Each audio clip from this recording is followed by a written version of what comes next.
asalaamaaleykum mbokk yi ñu leen nuyu ku nekk turam ak santam di leen dalal ci iRadio bu E-Media Invest di am mbégte di waxtaan ak yéen xamante ne moom mooy actualité adduna bi ak réew mi xam nga ne tey fa la ci tuggal suñu président yi ngi foofu mooy président Macky Sall ak yeneen i xëy na fukk ak juróom-ñaari président ak chef de gouvernement di def réunion tey réunion bi nag li ñuy wax mooy naka la ñu relancer économie africaine yi maanaam France moo ko woote pour suñu njiit di ñëw foofu waxtaan ak ñoom nu ñu relancer suñu économie loolu nag moo tax ñu ci dut baaram da ci waxtaan tey di xool est-ce que France bi ñu tey am na moyen relancer économie africaine ou bien africaine naka la ñu war a def seen bopp téye seen économie bopp est-ce que mën nañu téye seen économie bu fekkee tamit maanaam amuñu souveraineté monétaire ndaxte franc CFA bi ba léegi xam ngeen nu muy doxee te yenn réew yi bari lu mel ni Union européenne ak ñoom États-Unis ñu yore seen i banque bopp maanaam bu fi tàngee rek mun nañ def planche à billets génnee affaire yi dugal ko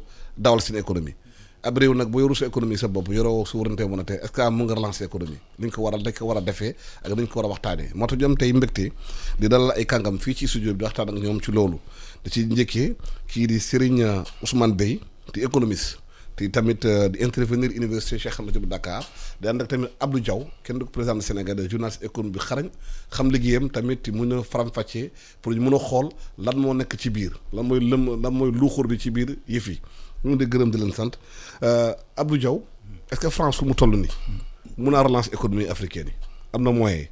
waaw merci Alassane di nuyu ñëpp di aussi profiter aussi antenne bi di baalu ak ñëpp parce que c'est la première fois aussi depuis que bi ñuy jullee ba tey donc di baal ñëpp aussi ak di saluer aussi vraiment doyen Beye di ko suivre vraiment ces pertinentes interventions aussi si donc les différentes certaines plateformes médiatiques bon tey wax ni nga ko waxee je pense que premier signal bi démb la woon avec le Soudan donc je pense que joxe nañ signal bi depuis démb et que ne France est-ce que mën a relancer économie africaine je pense que loolu nekk na benn mën naa wax ne sera trop prétentieux parce que déjà au regard besoin yi nga xamante ni Afrique am na ko ci wàllu koppar je pense que nekkul loo xamante ni vraiment dina lu mën a nekk la doon en tout cas à court terme par contre li nga xamante ni peut-être mën na ko mooy dana mën a contribuer wala jouer même un rôle de disons porte-voix ou bien plaidoyer porter ko auprès effectivement des institutions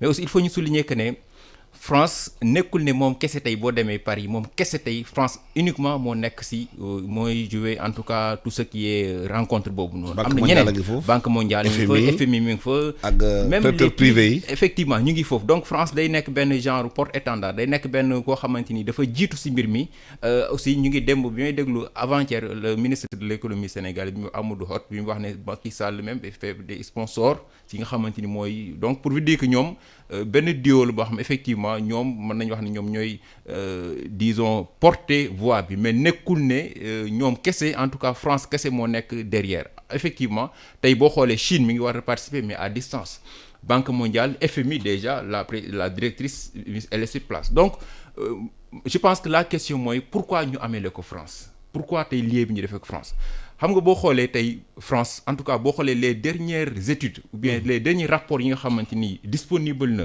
lu si mel ni Africa Lead lu si mel ni par exemple COFAS ñoom ñëpp boo xoolee résultat final bi ñuy génne mooy ne France dafa nekk benn période benn tendance baisse ou bien benn recul boo xamante ni mi ngi koy def si Afrique autrement dit yeneen pays yi nga xam ne yeneen puissance lu si mel ni Turquie lu si mel ni Russie lu si mel ni Chine tey ñu ngi koy bousculer si terre africaine bi nga xamante ni en termes d'investissement donc loolu aussi mënul toog di ko seetaan il faut mu xool dawal yenn stratégie yoo xam nan la mun a def dana mën reconquérir ay parts de marché donc am na ay enjeux yu bëri yoo xamante ni mënuñ ko gis ñun de jaaxarante si am na yoo xam derrière mënuñ ko expliquer donc dans une démarche boo xamante ni de conquérir de nouvelles parts de marché consolider li nga xamante ni jot na ko fee am parce que tey nekkul ni mooy buur di bumi tey France tey boo xoolee dernier rapport yi nga xamante ni mooy ne tey investisseurs yi li ñu gën a jox kàddu ñi gën a jox bët mooy ñi nga xamante ni mooy les Turcs les Chinois les Russes ou bien même les Allemands et tey France bu fekkee ne tey alors que Afrique nekkoon na benn part boo xamante ni amoon na solo si wàllu idée te investissement direct étranger donc loolu aussi tey mënul toog c'est le moment idéal que mu profiter pour mën a xool nan la mun a donc gën a consolider place mais aussi nan la mun a reconquérir de nouvelles parts de marché et je pense que am nay enjeux yoo xamante ni géoéconomique yoo xam derrière effectivement cette conférence yi am muy am actuellement à Paris. waaw Serigne Ousmane Beye noo jàngatee France tey di def réunion bi ànd ak FMI Banque mondiale bailleurs de fonds privés yi ñoom ñëpp ñu ak Chine di participer parce que léegi Chine li Afrique yoreel Chine moo gën a bëri li France yoreel li Afrique yoreel France li waral loolu France di woote foofu waxtaan parce que lu mu wax am na solo au-delà de l'écume dafa am lu nekk ci suuf li waral France di daw. Alassane maa ngi lay gërëm di la sant ci dalal bi ñu dalal fii di nuyu seen auditeurs i rajo ak seen téléspectateurs ITV di nuyu Diaw da nga wax dëgg la moom dafa xarañ parce que man yàgg naa ko topp aussi di ko lire saa bu defee ay bind ak bu kii ci Soleil ak ci yeneen médias yi pour ñëw ci affaire di wax nag déwéniti pour ñëpp baal ñëpp ak di baalu ak ñëpp di ñaan yàlla boole ñu baal. amiin yaa rabbi déwén yu bëree bëri. li Diaw wax dëgg la parce que France dafa doy waar man sax comme ni wolof di wax naan kii dafa dëjj marine dafa xaw a doy waar yow amuloo doole boobu ñu wax ci àddina c'est que France dooleem boo ci génne woon àndandoo bi muy ànd ak pays africains yi francophonie France du dara même àndandoo bi ànd ak ñun sax bu ñu di bon classé ci biir àddina bi France xëy na dina ñëw ci 10e position yi même ci biir Europe France dafay topp ci ginnaaw dëkku bu mel ni Allemagne bu ñu def seen réunion ci affaire koom ci affaire politique baatu Allemagne moo ëpp doole baatu France kooku ñëpp xam nañ ko parce que Allemagne mooy première puissance économique en Europe rek laa wax ci biir Europe léegi nag boole ko comme ni nga ko waxee ci àddina bi yëpp nga xam ne léegi Chine presque léegi mu nekk sax première puissance fekk fukki at xëy na sax duñ fa yàgg ba pare ñun boor yi ñuy amee chinois yi moo ëpp téeméer yoon li ñuy amee France donc France xëy na comme ni ko Diaw waxee mënul régler problème boobu mais xëy na mën nañu gunge ubbil ñu ay bunt pour seet pour convoquer ay réunion et puis France pour wane dooleem foog toujours mu boot pays africains yi francophonie parce que bu leen bootulee rek France du nekk kii mais yaakaar naa ne problème mu africain yi fii dañu ko waroon jëkk a jéem a xayma fu mel ni par exemple Éthiopie Union africaine wala ci au niveau CEDEAO au niveau SADC organisation yu ndaw yi bu ñu paree xool ku ci nekk vraiment nga wax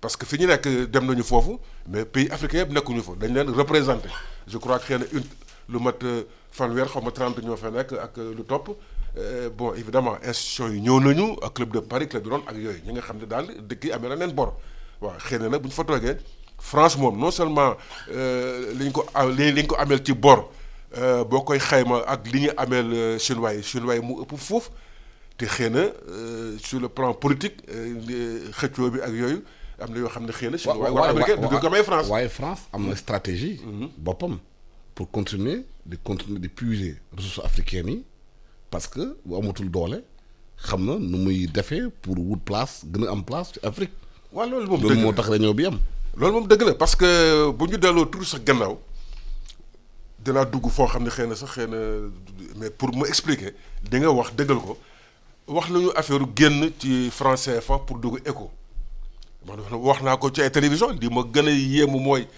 ku mel ni Macron naka lay ñëw taxaw rek mel ni moom CFA ñëw taxaw ak Alassane Ouattara naan wéy diir sàngam pays africain dinañ génn kii boobu mi ngi jëkkantu sax pour toj li nga xam ne su moon nañ ko ñun suñu biir ak Nigéria ak yeneen dëkk yi pour tabax éco boo xam ne éco bu am doole lay doon bu dëggulee doon ñëw jaar fa pour yàqu ko. donc pour wane rek mooy li nga wax. neexut France day jéem a dugg suñu kii neexut a wax waaye moo ko moom de. parce que mooy décidé. waaw moo ko mais léegi nag. waaw des na ci ñun ñu fépp man bokk naa ci ñi nga xam ne d'accord naa pour ñu génn CFA dem éco mais dafa am nu ñu ci war a génne doo wax rek ay wax politique. dafa am ay critères techniques yoo war a teg man loolu laay jàppante ak ñu bëree bëri ku mel ni ñoom Moussa Dembélé ak Ndongo Samba Sène que je connais parce que je connais son papa sama xarit lañu mais dama ne ñun ñëpp d'accord nañ ñun man ça fait 30 ans maa ngi wax la yow ak ñeneen ak ñeneen. mais naka lañ ciy génne sur le plan technique. teg li nga xam ne daal vraiment danañ ko te ba nga xam ne buñ ci génnee duñu gaañ au contraire daf ñu yokk doole mais France moom bu doon sagoom de France génn na ci léegi sax génn na ci affaire compte du trésor bi parce que man biñ jëkkee wax éco dama leen ne génne guñ ci parce que ba léegi mu ñuy garanti te ba léegi ñu ngi yóbbu foofu suñu réserve.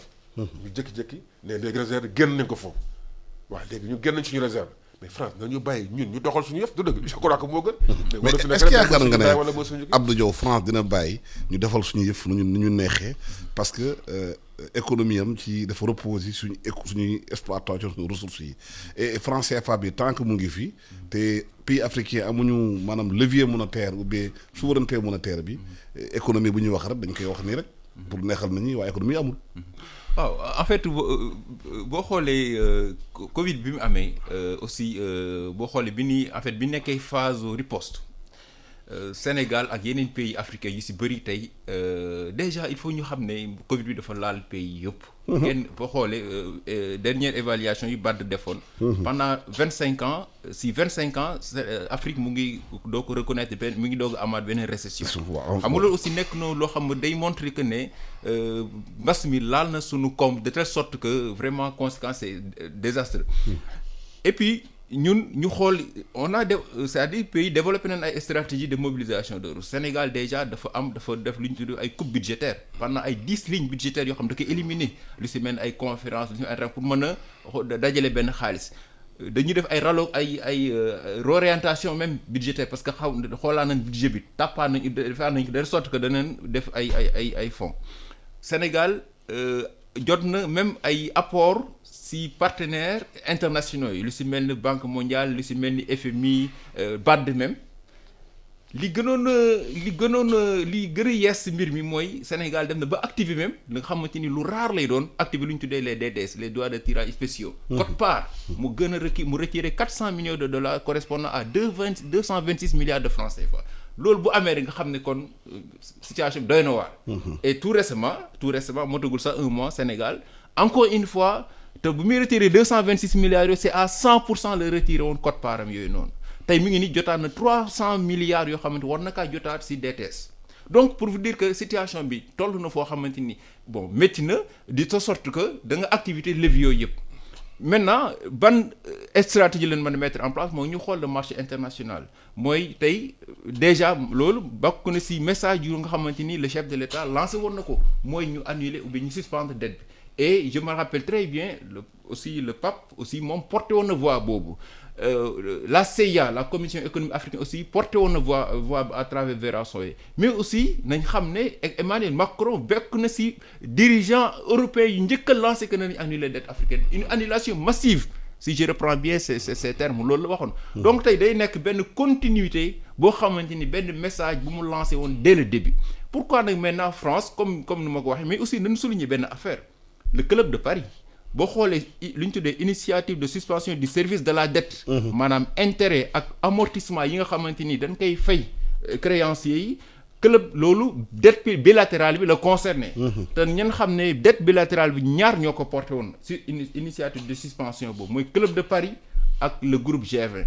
club de Paris boo xoolee 22 membres ñoo fa nekk ay pays lu si mel ne Allemagne lu si mel ne donc Espagne. mais G20 bi moo aussi ñoom ñoo porté voix boobu noonu pour mën a permettre 77 pays ñu mën a Sénégal bénéficier na si. pour mu am benn espace budgétaire de 93 milliards. donc loolu aussi mën na nekk 2 éléments justificatifs yoo xamante ni mën nañ ko avancer pour mën a effectivement wone pourquoi par exemple effectivement ñu tenir rencontre boobu à Paris derrière maintenant il y a des stratégies yoo xamante ni. mais est-ce que yooyu am na njëriñ bu fekkee na yow sa monnaie maîtriser woo ko. waaw monnaie bi moom am na njëriñ monnaie bi moom beneen affaire la parce que moom laa doon wax léegi rencontre bi di am Paris nekkul ne France rek la concerné parce que boo xoolee yeneen pays utiliser wuñ monnaie utiliser wuñ franc CFA euro la ñu utiliser wala dollar mais lii bi déjà peut-être mooy pose problème maintenant. aspect monétaire bi peut-être mën na am intérêt parce que aussi booy xool économie boo koy relancer dafa am ay leviers. lu ñu tuddee ay instruments de politique économique lu si mel ni levier budgétaire lu si mel ni levier monétaire maintenant levier monétaire bi boo xoolee ñun on l'a senti parce que BCEAO mooy mettre en œuvre effectivement cette politique monétaire même su fekkee ni am nañ coopération monétaire avec la France te loolu BCEAO dawal na ko à travers ce qu'on appelle une injection de liquidité hebdomadaire boo xam da koy def BCEAO lu mu injecté si liquidité en termes de ay si xaalis si pour mbas mi c'est énorme beneen bi mooy dafa wàññi lu ñu tuddee taux de directeur boo xamante ni maanaam banques yi si leen mun a jaar pour mën a leb xaalis yi BCEAO pour mën a lebal askan wi pour mën a lebal état yi pour mën a lebal entreprise yi donc levier politique monétaire bi activer nañ ko maintenant c'est vrai. mais loolu lépp taxul ndóol bi wàññeeku. non taxul situation bi. ban njëriñ la maintenant levier politique monétaire bi beneen débat lay doon. beneen débat lay doon effectivement mooy éco bi. ak man te loolu aussi vraiment peut-être je veux être vraiment prudent li ñu doon wax ne déjà chiffres yi amul benn concordance des chiffres mooy li ñuy wax ne actuellement ñu ngi expatrier en fait indi. 5 milliards d'euros yi nga xamante ni dafa nekkoon ci compte d'opération bu nekkoon ci trésor français pas plus tard qu'hier j'ai lu 9 milliards donc loolu aussi je vais être très prudent et ci montant bi nga xam ne ñu ngi koy transférer et bu fekkee ne c'est une partie des réserves il faut ñu souligner loolu aussi c'est une partie des réserves yoo xamante ni moom la loo jeune France moom la ñuy je ne sais pas si vous vous rappelez benn instant Abdoulaye Wade l'ancien chef mi ngi doon wax ne mais réserves yooyu dañ ko jël investir alors que en réalité c'est des réserves yoo xamante ni pour assurer effectivement la couverture des importations yi nga xamante ni état yi da koy def. ñun dañuy importer di yóbbu franc CFA mais en euros aussi lañ koy de sorte que. il faut que loolu mën a permettre une couverture maintenant là am na politique monétaire mi ngi si mais.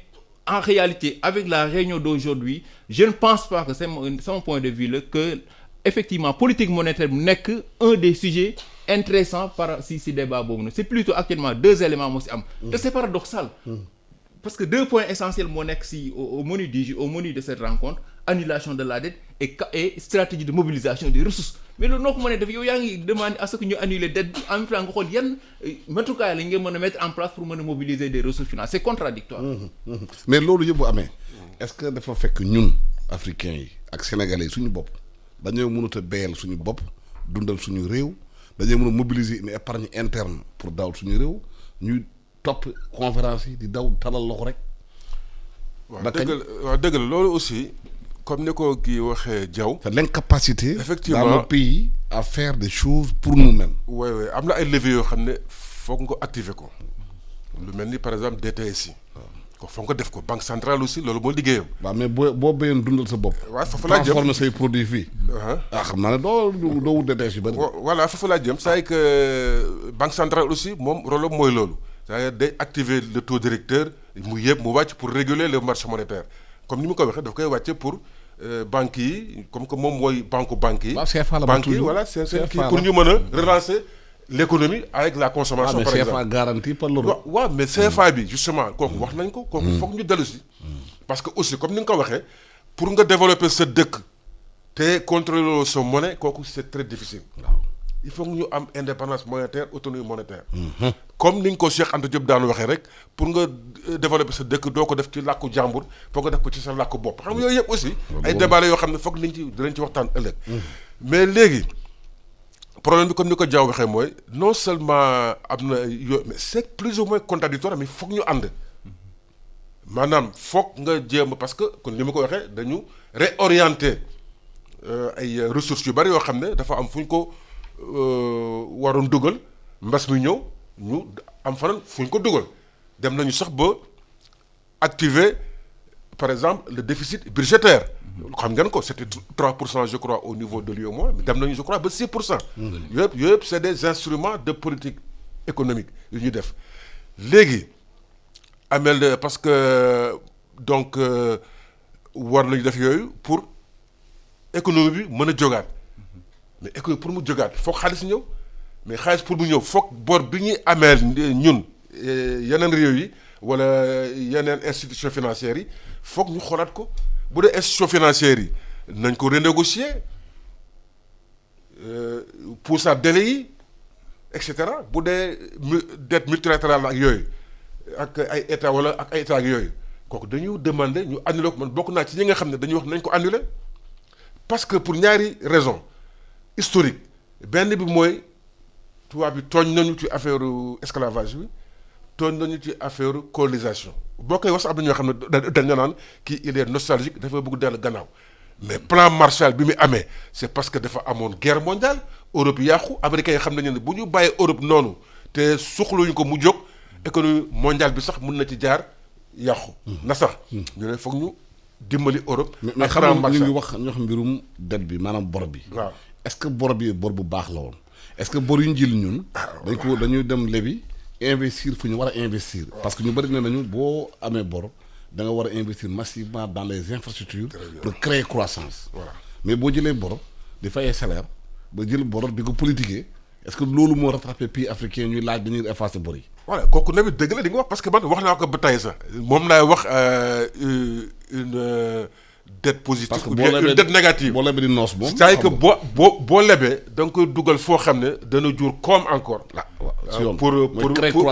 pour sa réew gën naat mu créer croissance créer emploi ak yu demee noonu mais boo jëlee bor di ko jël pour dugal ko ci ay fonctionnement loo xam ne du jur ëllëg dara da ngay gën dugal sa dëkk ci guta parce que da ngay gën di lépp te duñ ko gis du feeñ ci koom bi maanaam du feeñ ci sa croissance économique si sa PIB par exemple ak yooyu parce que sa PIB la ñuy calculer sa croissance alors moo tax xale yi indi coow temps yi yëpp lépp nañu lépp yu bari yoo xam ne comme ni nga ko waxee dugal nañ ko foo xam ne bon du mu wax ne baaxul de mais moo nañ ko dugal neneen par exemple man am na du ma gisee par exemple financement emploi xale yi par exemple man Abdou Diouf def na fi opération maîtrisard gis nañu ne marché wul Abdoulaye Wade def na lu mel noonu gis nañu ne marché wul Macky Sall ci boppam man du ma wax ne kii parce que man moom la àndal man ci politique mais quand même nit bu fekkee ne def na loo xam ne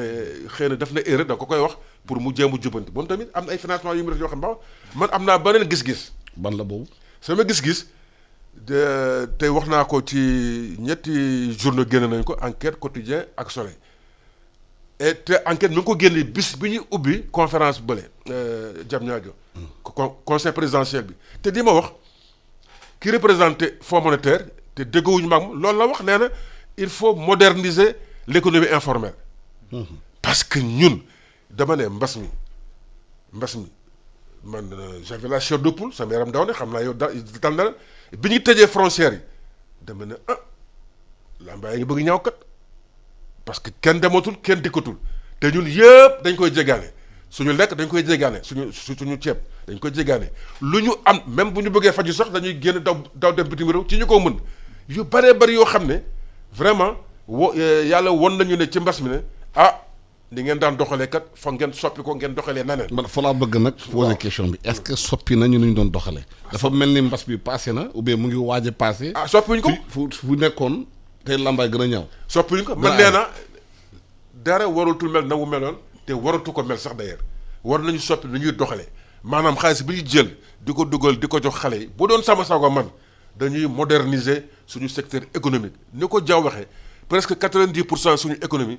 mi ngi ci informel bi mais léegi informel boobu mun ñu continuer di wéy rek 1960 ba léegi foog ñu booy dellu gannaaw sax da nga naan bu njëkk sax informel taxu koo na amee doole ni mu amee doole léegi par exemple su ma jëlee par exemple napp gi ñi ngi wax dañuy moderniser indi ay gaal yu bees ak kii pour bañ xale yi di dem ci géej gi di fa lapp ak yooyu mais ba pare ñi ngi wax naan way am na dëkk yoo xam ne seen gaal yi dañu am doole dañuy ñëw fii di napp suñu jën yi mais man ma ne nañu organiser suñu pêcheurs yi nappkat yi ci ay waax yu mel ni Soumbédioune Guet Ndar ak Mbour ak Kayar defar leen GIE wala coopérative organise ba nga xam ne dina leen mën a jox ay crédits yoo xam ne dañu mën a waax bu nekk benn gaal bu mag wala ñaari gaal yu yem yoo xam ne dañu mën dem ba ci kaw géej fa bateau yooyu di jógee di ñëw di yàq suñu jën yi ñun ñu dem di leen fa concurrence parce que àddina bi aussi nekk na loo xam dañ ko wax village moo tax dàq nit ñi yow da ngay bëgg nit ñuy ñëw yow tamit da ngay bëgg dem ci dëkku jàmbur yi di dem fa liggéey donc foog ñu moderniser pêche bi du ñu bàyyi mu gaal yi mënuy continuer fekk 10 ans fekk 20 ans foog ñu ut ay charretiers yu dëgër jox ko suñu pêcheurs yi def ay waax yu ndaw Soumbédioune Kayar Bargny Guet Ndar Mbour Casamance nangam mais kooku foog ñu am courage def loolu ba pare nag du foofu rek am na yeneen secteurs yu bari yoo xam ne wax naa ko aussi je crois que ci sama article bi passé ñu regrouper par exemple baykat yi waxuma sax ba baykat entre guillemets parce que bu ngeen seetloo am na benn reportage bu ñu def bu yàggul ci je crois RTS. ñu wane benn espagnol boo xam ne fii dafa am suuf di bay ay xaal di ko exporter. te suñu doom yi bu ñu demee jógee fii dem Espagne ci loolu la ñu liggéey ci ay tool foofu. di witti ay kii. mu ñu leen jox ay suuf su doy ak ndox mu doy te am nañ ko fi ñu toog fi ñu financé leen ñoom ñu mën a liggéey di exporter. parce que Kenya daf koy def. ak dëkk yu bari dañ koy def dañuy di bay ay fleurs ay yu mel ni ay xaal ak yooyu di ko exporter Europe. ay thé ak thé Kenya ak yooyu yëpp. bi ko parce que fii quand même war nañ ko mën a def. mais man li ma gis comme ay. Anida boo xoolee marché ataaya Sénégal rek at warag rek. Sénégal rek Sénégal mi ngi noonu.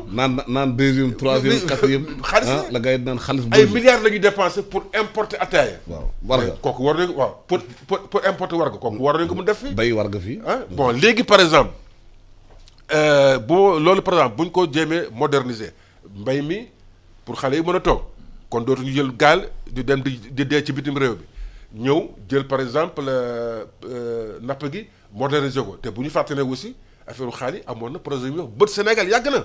dañ daan exporter ay xaalis. mais foofu laa bëggee ñëw ci yow Abdou Diaw. c'est-à-dire que Covid bu mu xewee. coow li bari woon na réunion yi am na changement économie bi est-ce que gouvernement bi tiré nañu leçon Covid bi ba changer paradigme parce que impression bu ñu am mooy dañu bàyyi souffle bi passé rek. kii contamination wàññeeku nañu. fu ñu newoon neewaat ba léegi. parce que man yaakaaroon naa ne bu ñu génn ci Covid bi tey da nga gis ay tracteur nekk ci waalo bi ba nekk ci jéeri bi di xàll àll bi di defar ay tool di indi xale yi pour bayloo leen. parce que projet Prodac bi bu ñu ko avancé woon genre yooyu mënoon naa xëy na employé xale yu bëri. mais on a l'impression que réew mi coow li day woy wax ci bëri na dañu yaakaar bu ñu waxee rek action la. si tu en tout cas après si tu permets tout à l'heure ñu ngi doon wax ne peut-être bor bi ñu effacer bor bi peut-être avant ma ñëw si question boobu noonu. il faut ñu rappeler que ne li nga xamante ni moom la ñu sumb Paris en tout cas muy xool nu ñuy affaire dette bi mais déjà il faut noter que en 96 amoon nañu lu PPPT. pays pauvres très endettés. c'est ça. et pourtant ñi nga xamante ni ñoo si bénéficier woon tey nekkul ne tey ñoo gën a riche wala ñoo la ëppi problème tey en termes de financement. non en 2008 sax amoon na. maa ngi ñëwaat parce que au sommet de Gleneagles. 2005 ñoom Bono on avait évancé la dette de certains pays comme Sénégal. 2005 ay milliards yu bëri. 2005 initiative. milliards kan xamul fu mu jaar. exactement 2005 amoon initiative pour l'annulation de la dette donc. PPT bi quoi. multilatérale bi quoi. mais malgré aussi que ces initiatives les pays restent endettés ou bien même ils ont du mal effectivement à décoller tey ñëwaat aussi wax ay annulation donc nañ xool affaire bi fan la réellement ce n'est pas en cassant le thermomètre qu'on fera baisser la fièvre comme on dit. donc mooy l'efficacité de la dépense publique moo am problème ci réew mi. waaw xam nga loolu doyen wax na ko léegi. waaw gis nga depuis le 27 avril 2020 on a suspendu lu ñu tuddee les critères de convergence maanaam. critère de convergence UEMOA juróom la lu si mel ne taux d'endettement lu si mel ne bon ratio dette sur PIB laa bëgg wax lu si mel ni déficit bi parce que déficit bi dañ ne plafond bi 3% la waru ko dépasser mais tey ñu ngi si 5% wala 6% wala 7%. donc c'est-à-dire loolu c'était juste pour mën a jox ay marges yu mel ni pays ñu mën a dem endetté wu.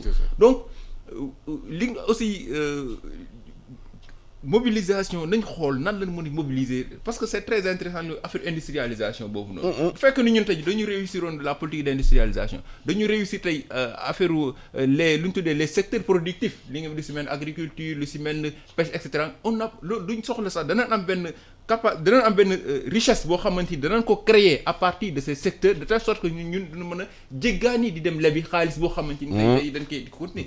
parce que boo xoolee tey ñun les derniers emprunts yi nga xam ne ñu ngi koy def. une partie pour financer ay infrastructure mais aussi une partie pour payer dette yi nga xamante ni moom la ñu contracté woon il y a 10 ans il y a 15 ans. mais investissement bi amul beneen bi mooy banques yi nga xamante ni ñoo fi nekk loolu c'est yàgg nañ ko wax banques yi ñoo gën a sur am nañ. 30 banques sur liquide 30 bari na. Sénégal am na 30 banques commerciales ok am na BDM bu mujjee. malgré 30 la. malgré que duñ lebal dara marché bi. malgré que la place de Dakar reste attractive et cetera mais sert à rien. mais amul benn njëriñ. mobilisation elle n'injecte pas dans l'économie.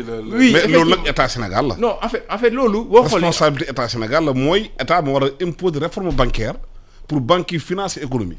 bon loolu aussi xam nga c'est comme moom laa doon wax souvent si débat yi souvent xam nga banques yi boo ko jëlee dafa nekk si enseigne politique monétaire lañ ko installé donc Sénégal amul ma xam moom kese mën a moderniser wala mën a imposer modernisation fonctionnement système bancaire parce que système bancaire dafa appartenir à une union monétaire sous l'égide effectivement de la commission bancaire de la BCEAO donc loolu bu ñu koy def il faut que ñu jógandoo maanaam pays UEMOA yi waaw même situation bi ngay wax ni Sénégal moo nekk beneen si yeneen pays moo nekk Bénin moo nekk Togo et cetera mais c'est normal parce que boo xoolee banques yi am nañu xaalis mais financement à long terme lañ dul def c'est des dépôts yoo xamante ni pour prêt consommation la wala pour habitat mais état dafa soxla ay ressources longues sur 15 ans sur 25 ans sur 30 ans moo tax banques yi état pour mën a contourner loolu ñuy def ay emprunts obligataires ci marché financier international à travers les eurobonds te boo xoolee depuis mbas bi amee ñaari pays ñoo ko defagum ci Afrique ci zone bi muy Côte d'Ivoire ak Bénin. ñu ngi lever ay fonds ay euro obligations yoo xam ne dana permettre ñu mën a financer à long terme. mais léegi xaalis boobu ñuy leb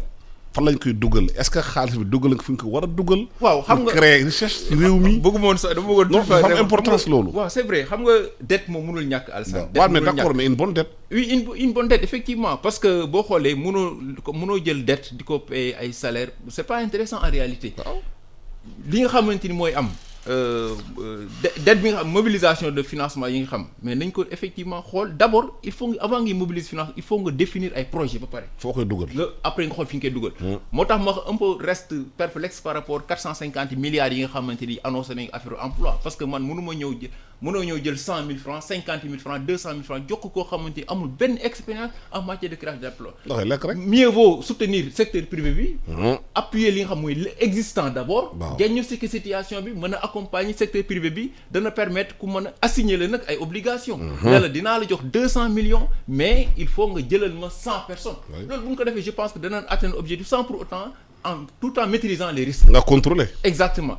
donc mobilisation des financements boobu à travers les obligations am na beneen bi mooy les partenariats publics-privés et je pense que le Sénégal depuis janvier adopté na beneen cadre de juridique boo xamante ni mooy nuy partenariat public-privé bi beneen bi nga xamante ni peut-être am na BCEAO joué benn rôle bu intéressant peut-être que ça dafa passer inaperçu boo xoolee ci biir mbas mi dañu tuddee lu ñu tuddee bon Covid BCEAO dafa defoon ay taux yoo xamante ni taux vraiment bu wàcc pour permettre banques yi mën a jëlee xaalis pour mën a lever état et récemment li ñu def mooy obligation de relance. yoo xam ne mais man sama préoccupation mooy loolu BCEAO def est-ce que béykat bi nekk laa la wax ni Koumpentoum. waaw xam nga nekk Casamance nekk fale ci Bakel nekk Djidakhar nekk fale ci Fogolem bi yëg na ko ci poosam que loolu wàññi na tuuti dund na wàññeeku na am na importance ci moom. xam nga loolu effet yow en fait effet direct ngay bëgg. effet immédiat. mais en fait du demee noonu aussi quoi. parce que état bi waaw am na solo mais xam nga état moom mooy déjà démarche yi moom moo koy def su paree ne mu xool problème mooy xaalis bi nan la koy utiliser.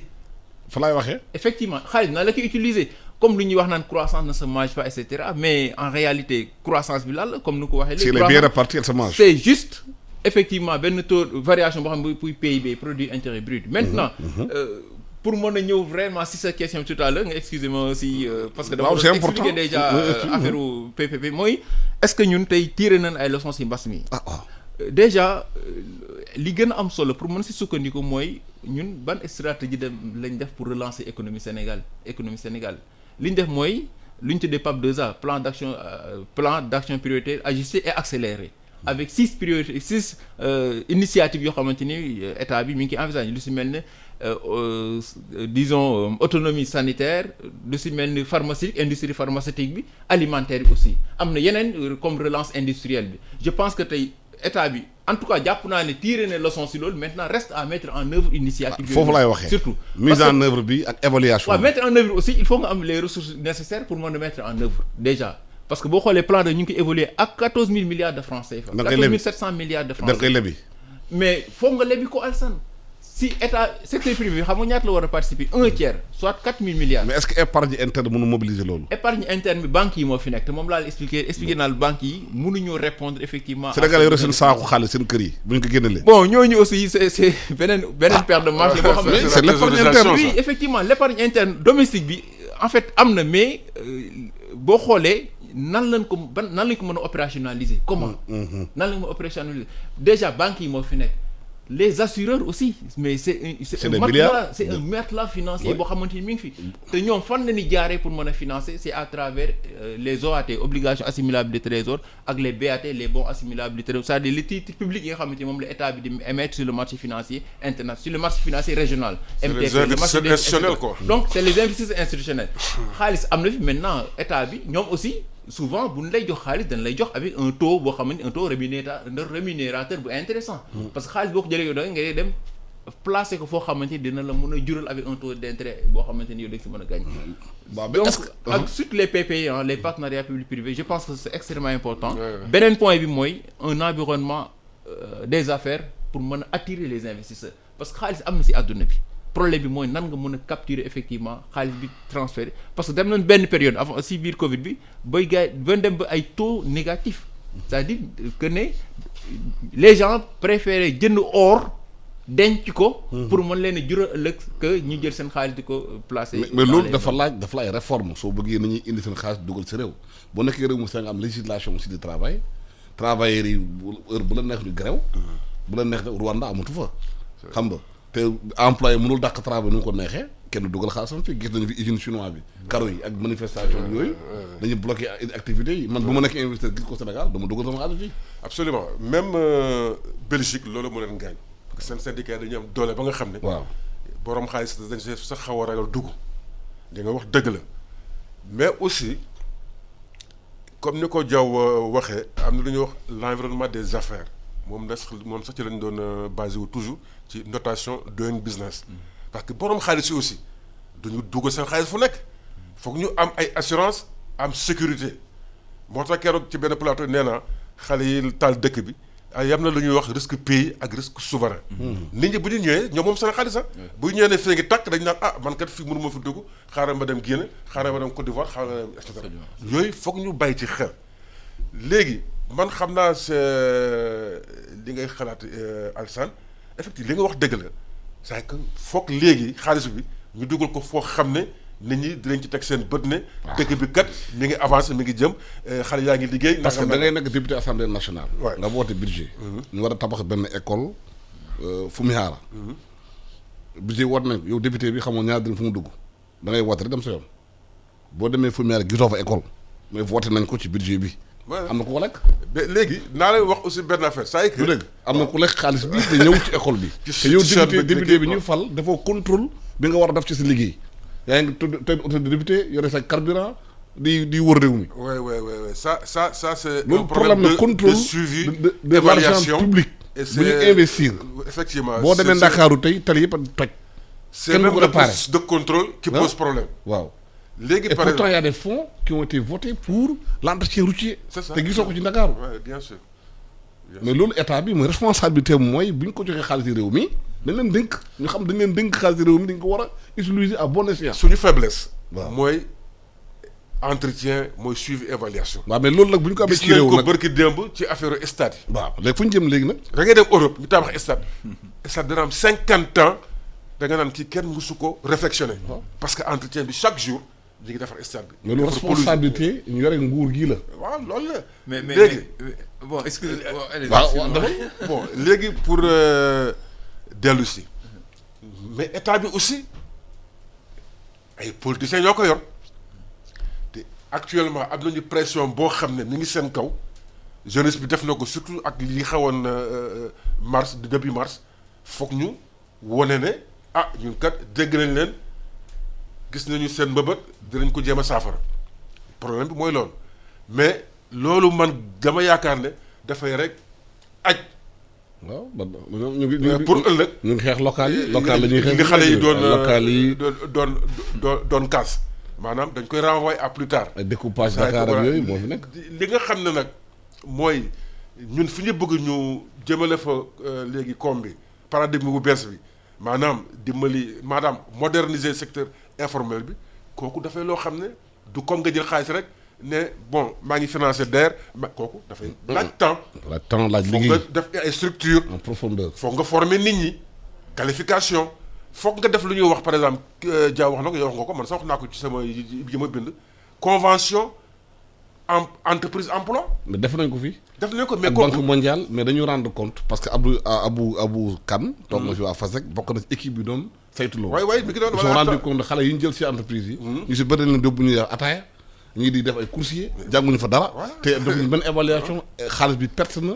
amul parce que danañ commencé 15 milliards boo dugalee 15 milliards te entreprise te dafa contrôle. waaw dégg naa ñu ne léegi 15 milliards. waaw boo fa yóbbee xale xamoo xale yi naka lañ leen téye ci entreprise est-ce que am nañu réellement boulot. mais mooy li nga wax léegi mooy contrôle bi 50 000 francs. Assane patron bi jël xaalis bi dugalu di jënd ay kër Almadies di jënd ay kër France. Assane mooy contrôle bi. waaw maanaam foog boo dugalee sa xaalis fenn. quand même nga teg ay structures yoo xam ne danañ ko topp. ba xam faiblesse état bi la. barki démb Irène Mengasson wax na ko sax démb. li mu xaw a jàppanteel ak waa ji nekk xaw ma. Boubacar Seye.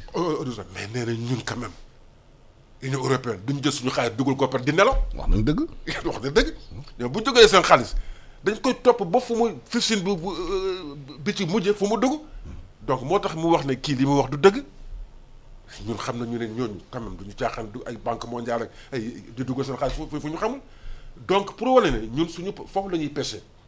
foofu mooy suñu talon d'Achille. mais est-ce que yaakaar nga ne Covid bi bu mu passé ba léegi ñi fi nekk xalaat nañu économie bu bees.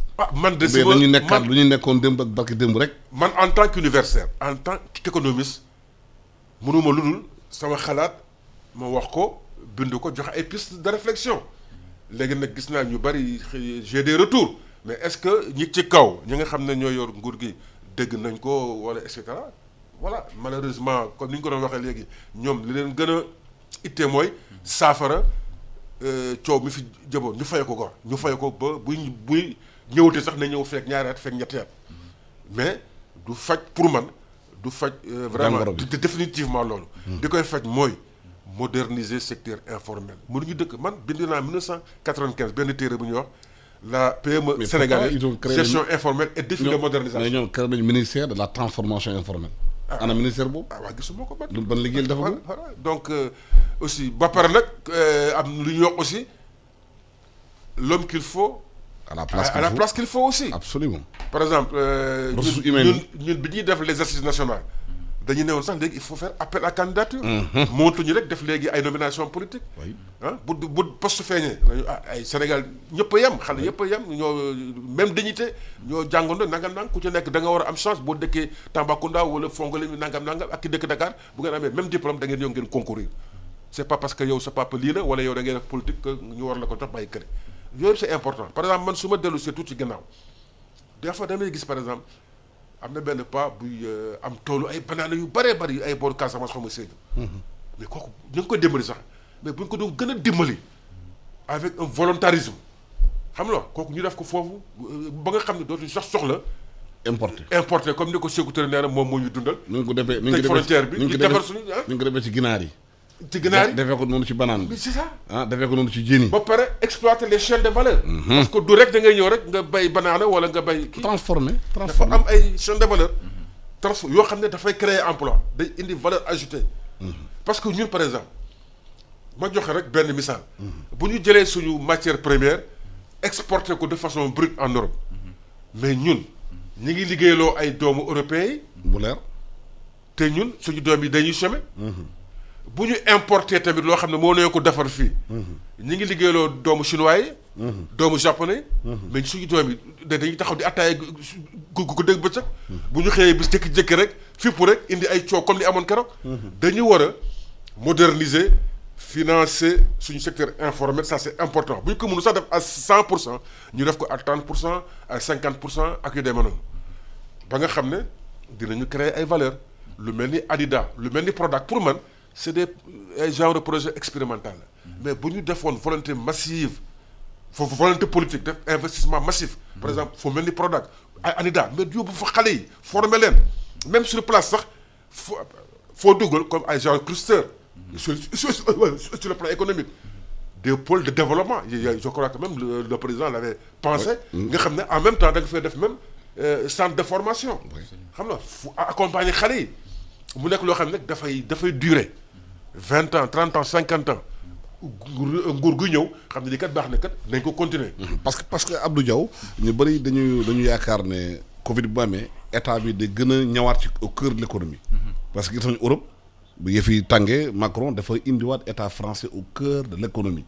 ñoo doon def affaire médicaments yi masques yi liggéeyaat ko. parce que dañu rendre compte que économie bi nekkul loolu si loxo état bi. Sénégal état boo amee 260 000 hectares de terre. Bakel ba Saint-Louis. suuf saa ngi foofu. am nga ndox am nga naaj am nga suuf bu doy. xale yi di xiif ou bien réew mi di continuer jeegaani ceeb pour lekk dugub amul. defoo ko maanaam bu doy nga continuer di netter sur le au comment on appelle ça à la merci du marché mondial. Indiens yi bu variants yi bare foofu bu ñu téye seen ceeb musibam mais loolu est-ce que loolu boobu ba léegi dama gisul benn pic ak pelle bu nekk ci àll bi. waaw bon xam nga entre. ñu bàyyi wax ci bureau yi wax ci terrain bi. xam nga dafa am benn anecdote bu ma suivre bu ma doon déglu fan yële bon dafa am en fait.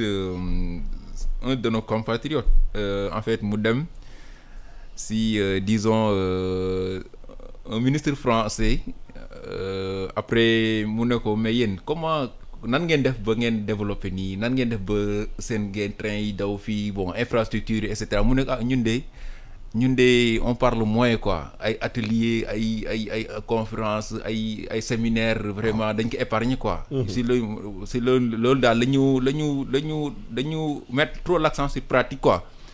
waa ji suñ ko naataango bi nag d'accord xam naa bu demee danañ si def benn séminaire quoi si loolu xool.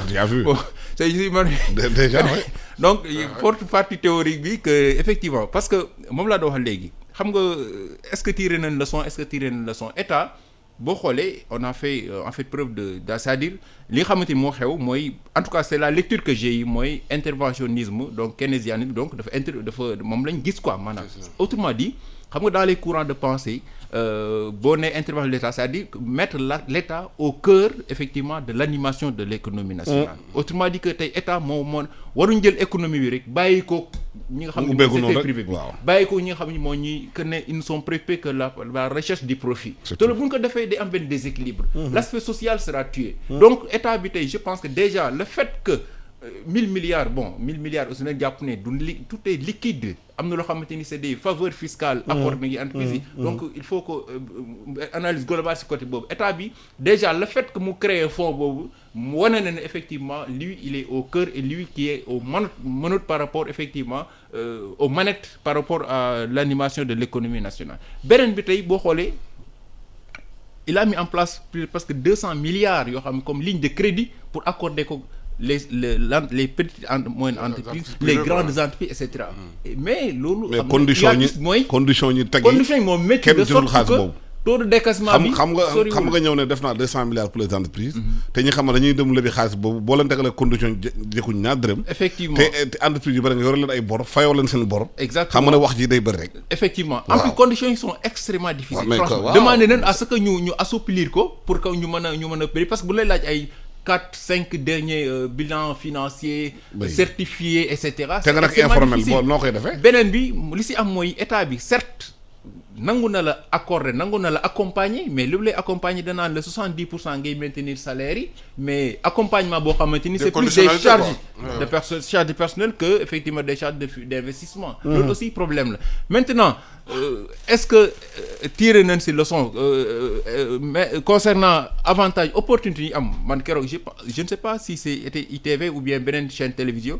mais en tout cas un grand spécialiste bi muy wax les atouts les dotations factorielles les dotations naturelles yi nga xamante état Sénégal en fait Sénégal am na ko en termes de minerais en termes de et cetera vraiment je n'en rêve parce que c'était la première fois am nga zircon oui c'était la première fois am nga tétane oui am nga or am nga gaz am nga ndox am nga soleil am nga xale yi am moins de 70% des jeunes bu uti ci 15 ans am nga jeunesse am nga lépp am nga ko. mais le défi majeur reste. waaw effectivement mooy capacité transformer effectivement opportunité yooyu.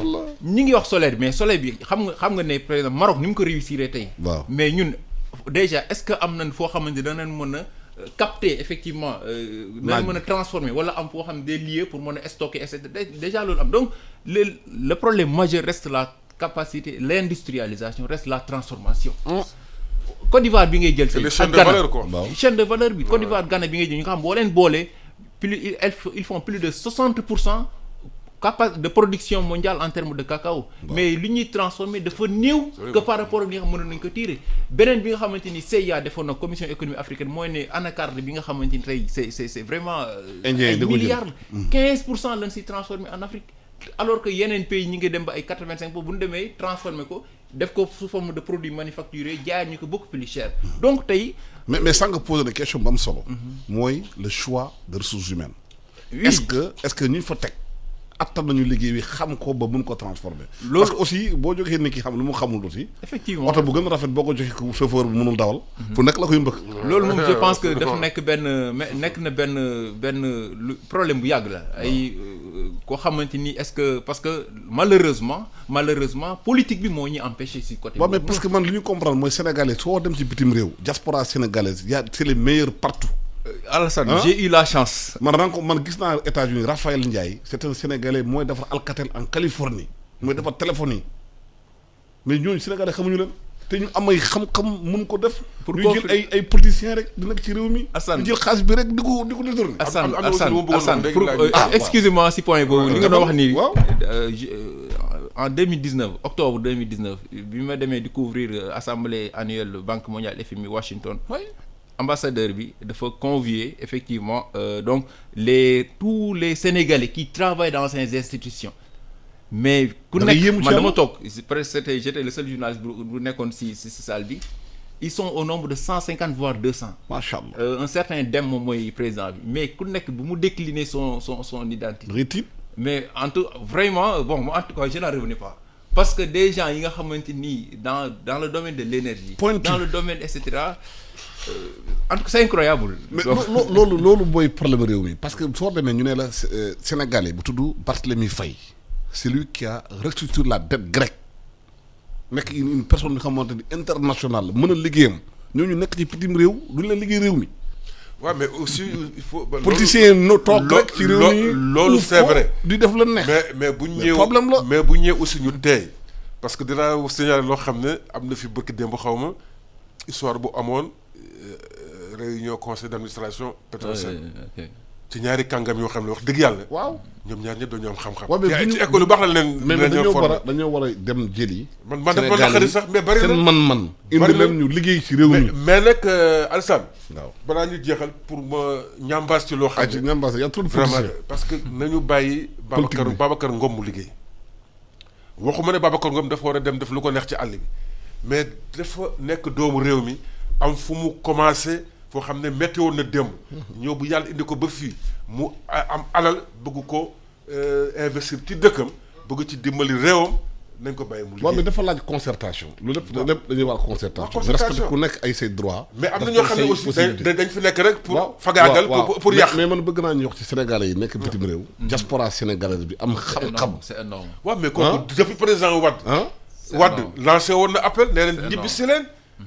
waaw gis naa aussi am na ñu bëri ñu ma woo. waa quelle condition xale bi nekk DER.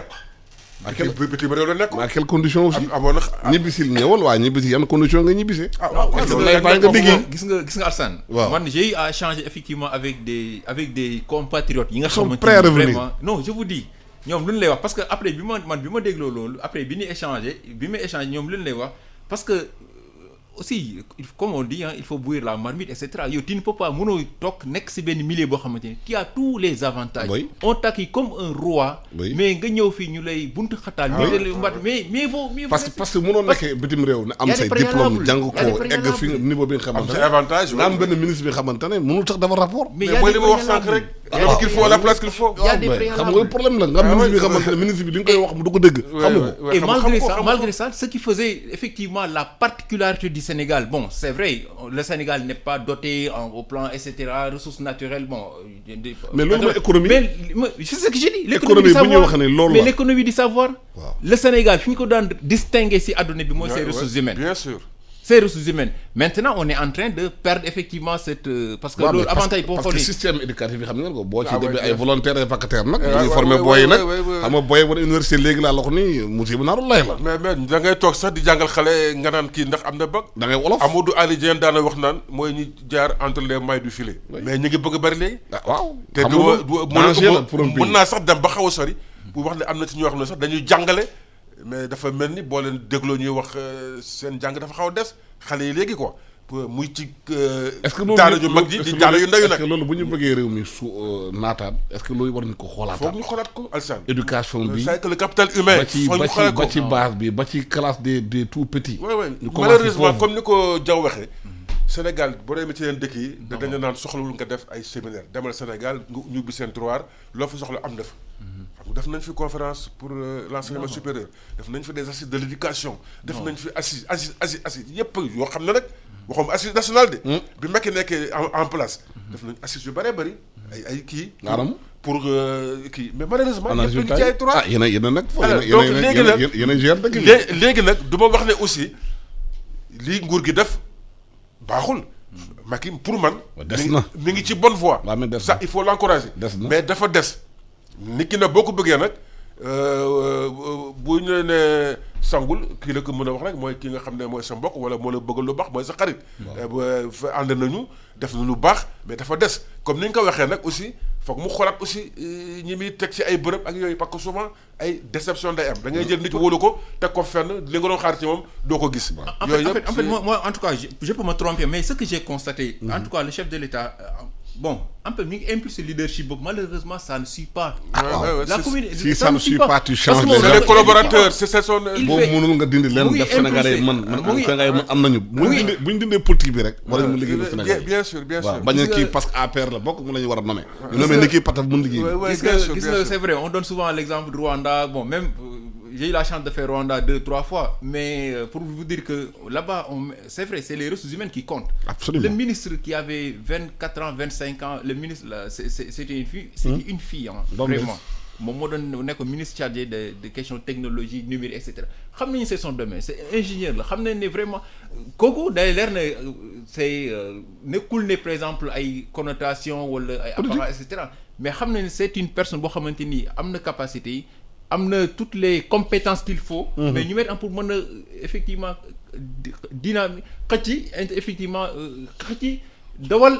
Concernant l'aspect technique te say Rwanda nekk na benn référent en matière de bu ñu ko tuddee benn noyau boo xamante ni centre en Afrique en matière de technologie en matière de nu te boo demee Rwanda gi ay drones yoo xamante dañuy transporter médicaments mais juste dernière question rek est-ce que yaakaar nga ne France mii mun naa def dara Afrique lu dul xëy na dima ruumandaat pour dugg amay part de marché loolu moo ko intéressé. Non vraiment moi je pense que c'est plutôt déjà consolider li mu fi jot a am et conquérir de nouvelles parts de marché. loolu la moom il y a vraiment des enjeux économiques derrière yoo xam ne gërëm naa leen sant naa leen Abdou Diaw maa la gërëm di la sant di gërëm tamit Serigne Ousmane Bey di la ñaanal bëccëg jàmm ak salaam di bàyyi Assane Top ñëw def journal bi merci d'être sur iRadio la première radio vision du Sénégal ba la mbëgg de suñu programme dem ngeen www.emedia.sn jërë ngeen jëf